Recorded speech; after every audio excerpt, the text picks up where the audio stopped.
papa. Mai wakiteki. Mwambie safi.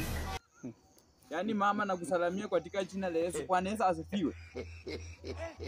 Mama nakwambia leo, yani kitabu ya Bwana inasema ya kwamba usinune katika moyo wako, ila ukifurahia utaishi maisha mingi.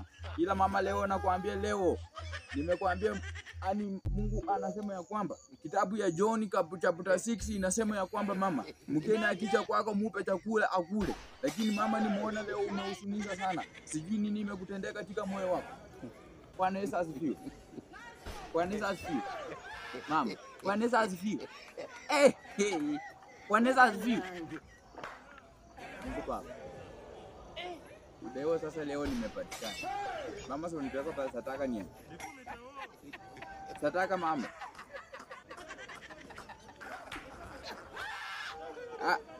Mungu akubariki sana na kuwekea kitabu hiki katika Bwana Yesu, na kuombea katika jina la Yesu, na kufungulia njia zako mama Yesu, zikiweza kufunguka na zikaweza kupanuka katika ulimwengu, ukaweza kupata magari na mainjinia wengi mama.